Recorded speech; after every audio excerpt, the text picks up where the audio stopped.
This week we're going to be looking at the Dharma, Hindu law, and ritual, specifically as part of our broader explanations of the foundations of Hindu Dharma, society, and ritual. Now, we don't often spend too much time on the authors of your reading, but I do want to give you a little bit of context onto Professor Ludo Rocher's career. Rocher was born in Hemixem in the province of Antwerp in Belgium in 1926, and he received his master's in classics with minor in Sanskrit in 1948 from the University of Ghent. So he was a student in World War II Belgium. Subsequently, he was awarded 2 doctorates by the same university, a Juris Doctor in 1950 and a PhD, also summa cum laude, in 1952. He also studied at Veda and with a professor from the University of Utrecht. He also studied privately with various professors of the University of Amsterdam, so UVA, a top university in the Netherlands. He spent his postdoctoral semester at the School of Oriental and African Studies at SOAS at the University of London, where he studied Sanskrit and also Hindu law and Indian constitution. From 1953 to 1955, he conducted manuscript research in collections in India, primarily studying in Deccan College in Pune. He also studied with Pandit Srivasa Shastri, and he was a research fellow with the Belgian National Science Foundation throughout the 1950s, and then went on to work with the University of Brussels from the late 50s through the 60s, and then he became the director of the study of South and Southeast Asia for the University of Brussels throughout the 1960s, before he was appointed to an appointment at the University of Pennsylvania, where he remained until 2002, with occasional interruptions, but he was chair of the Department of Oriental Studies, which was later renamed the Department of Asian and Middle Eastern Studies in 1991. So when you're reading about these concepts, about Dharma, Hindu law and ritual, which we'll cover, darshan and seeing the divine, he studied a bit of this as well. We'll spring off of darshan and look at Hindu temple worship and also popular religious practice and life cycle rituals in Hinduism. Remember that Rocher's reading on the Dharma Shastras is one of the most foundational texts in the field, and he is sort of the last guard of European Orientalists who was able to shape the field using this old sort of study of manuscripts approach. Most people since then have gone on to study and look at lived religion, and keep in mind that his approach was really Oriental studies, whereas our approach is really from religious studies, the study of history, and Asian studies. So a little bit different in terms of approaches, but his take on things is still very important. Now I want to give you a reminder of the timeline of Hindu texts.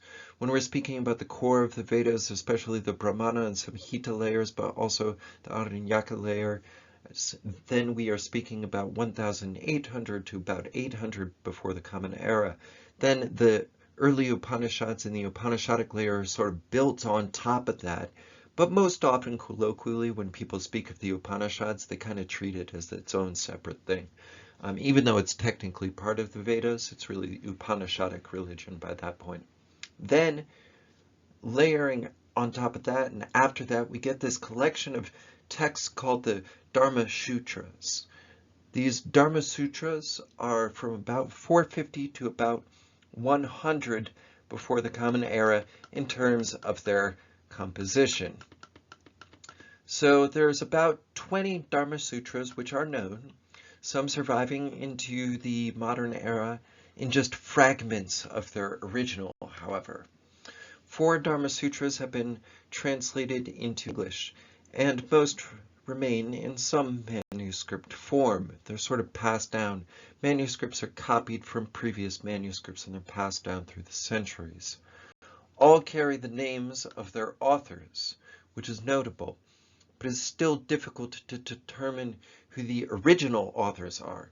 Authorship in this sense might not be the same way that we think about authorship. It might be copyist or compiler, perhaps. The Apastamba, which is the oldest of the Dharma Sutra forms, is part of a larger Kalpa Sutra of Apastamba, and it contains 1,364 sutras. So that's something to remember. The Gotama Sutra is around 600 to 200 BC in terms of composition, and it comes down as an independent treatise, although it might have once been part of the Kalpa Sutra, linked to the Samaveda. It is likely the oldest extant Dharma text, and originated in what is now modern-day Maharashtra and Gujarat. It contains about 900 sutras. Then you have the Buddhayana, which is about 500 to 200 BC, which is like that of the Apastamba, and also forms part of the larger Kalpa Sutra. It contains another 1,000 to 1,200 to 300 or so sutras. Then you have the Vasishta. The Vasishta is about 300 to 100 BC in terms of composition, and forms an independent treatise, and it's not part of the other parts of the Kalpa Sutra. That is the Shrauta and Griya Sutras, which are missing. Now this section contains about 1,000 sutras. Then we have another body of texts called the Dharma Shastras. The Dharma Shastras are written after the Dharma Sutras. These texts, the Dharma Shastras, are in metered verse and are much more elaborate in scope. The word Dharma Shastras never appears in the Vedic texts, so we're quite sure it's not Vedic. And the word Shastra itself appears for the first time only in Yaska's Nirukta text. Katyayana's commentary on Panini's work, which is around 300 before the Common Era, has the oldest known single mention of the word Dharma Shastra. So the Dharma Shastras are a series of works that are really emerging quite a bit later. The extant Dharma Shastras are the Manusmriti, which is around the 2nd to 3rd century CE in terms of its final composition, but might have originated as far back as 300 BCE. It's the most studied and the earliest metrical work of the Dharma Shastras. The Buddhist law that we call the classical period Buddhist law of Myanmar or Burma and Thailand is also ascribed to Manu from the Manusmriti, which is the laws of Manu. And this is also a popular text that forms the basis of ethical systems that are passed down in Cambodia and Indonesia as well. The Yajnavalkya Smriti, which is around the 4th to 5th century of the Common Era, has been called the best composed and the most homogeneous of these texts. It has a higher level of vocabulary and grammatical sophistication than the others, and it may have been very influential in earlier periods as a legal theory text, although the Manusmriti has been sort of more popularized. Next, the Narada Smriti is around 5th to 6th century of the Common Era, and it's been called a juridical text par excellence. It represents the only Dharma Shastra text which deals solely with juridical matters and ignoring those righteous conduct and those of penance. And then you have the last major one, the Vishnumurti. Vishnu Smriti is a 7th century of the Common Era text.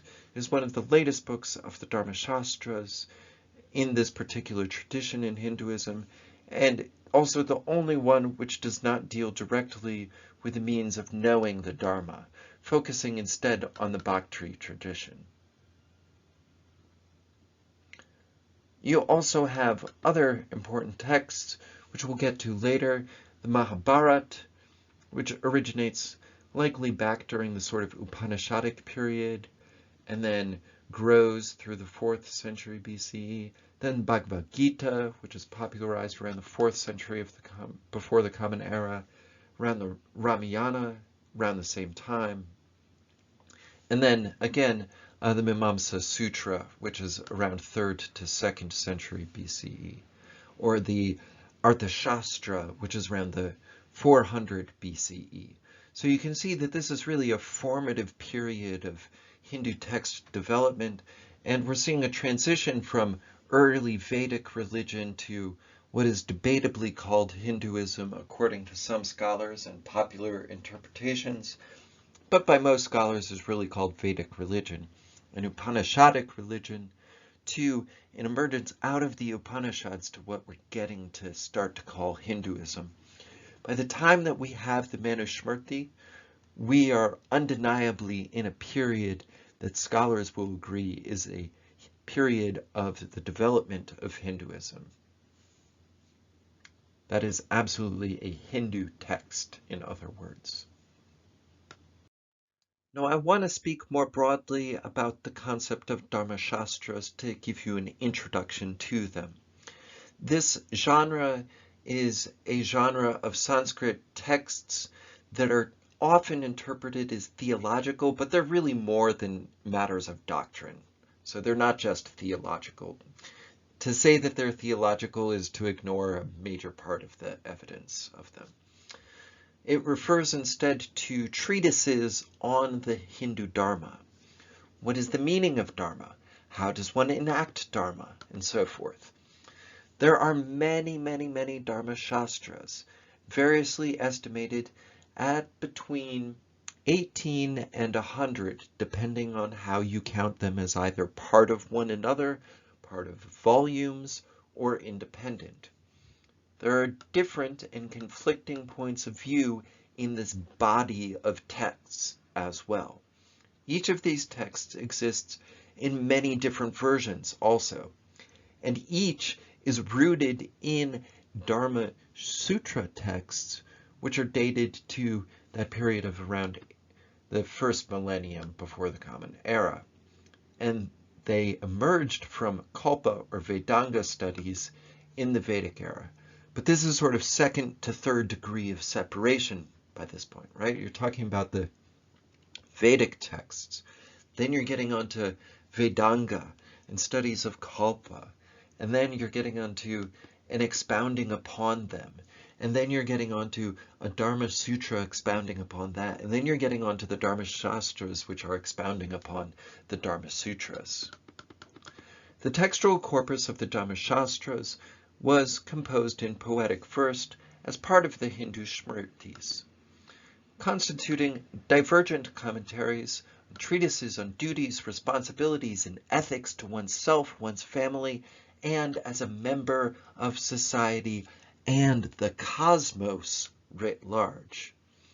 The texts include discussions of ashrama, stages of life, varna, social classes, purushartha, proper goals in life, personal virtues and duties such as ahimsa, nonviolence against all living beings, the rules of a just war, how to conduct war, and how war is viewed to be improper in certain circumstances, and a host of other topics.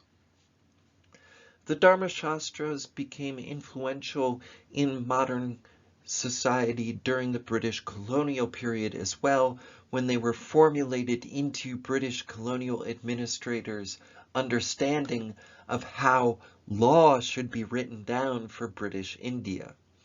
So they become part of the formal legal code in some instances and the law of the land for all non-Muslims. Why?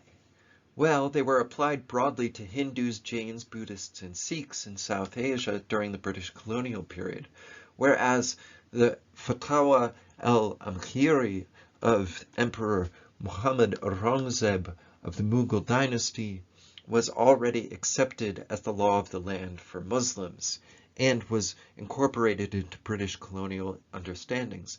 Nonetheless, this is important for us to understand because in this sense, Dharma Shastras literally become legal studies at a point as well.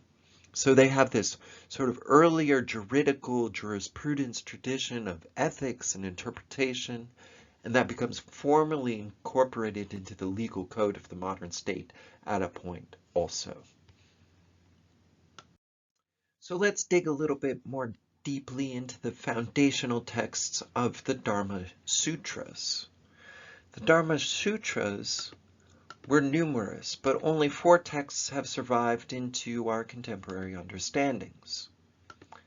The most important of these texts are the sutras of the Apastamba, the Gotama, the Bodhyana, and the Vaishishta. These extant texts cite writers and refer to opinions of 17 authorities, implying that a rich Dharma Sutras tradition existed prior to when the texts themselves were composed. The extant Dharma Sutras were written in a concise sutra format with every last terse, incomplete sentence structure. So what this means is that sometimes you have thoughts that just trail off without a complete ending to them, and then pick up on the next line without particular regard to necessities of meter or rhyme scheme. Thus, they can be a little bit difficult to understand. The Dharma Sastras are derivative, and they use a shloka for 8-syllable verse-style chandas poetry means of composition, the Anushtubh meter, in other words. So they are actually metrical laws applied to the concepts of the sutras and then expounded upon to a certain extent. The Dharma Sutras can be called guidebooks of Dharma, as they contain guidelines for individual and social behavior, ethical norms, as well as personal, civil, and criminal matters. They discuss with the duties and rights of people at different stages of life, like studenthood, householdership, retirement, and renunciation, the ashramas that we have talked about. They also discuss the rights and duties of kings, how to anoint a king, how a king should act, when a king should renounce, and so forth.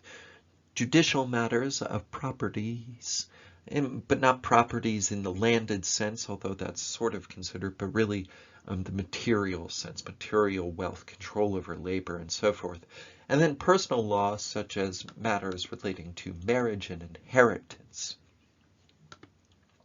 This being said, the Dharma Sutras typically did not deal with rituals and ceremonies, a topic that was already covered by the Shrauta Sutras and the Griha Sutras, which were expounding upon the Kalpas and the Vedangas. So there are separate sutras that don't focus as much on those matters.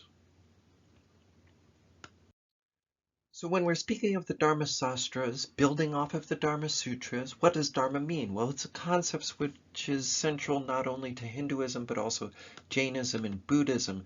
The term means a lot of things, therefore, and has a wide scope of interpretations.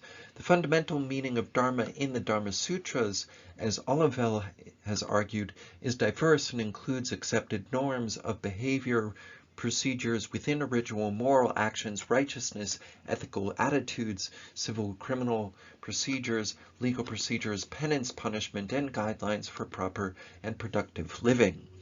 The term Dharma also includes social institutions such as marriage, inheritance, adoption, work contracts, juridical processes in the case of disputes, as well as personal choices such as meat as food and sexual conduct.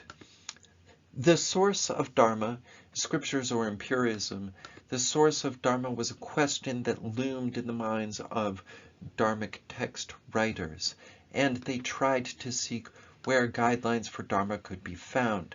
They sought to define and examine Vedic injunctions as a source for Dharma, asserting that, like the Vedas, Dharma is not of human origin.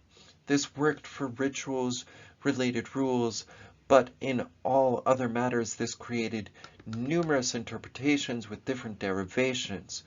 This led to the documents with having various working definitions, such as Dharma of different regions, Desha Dharma, or social groups, Jati Dharma, or different families, Kula Dharma.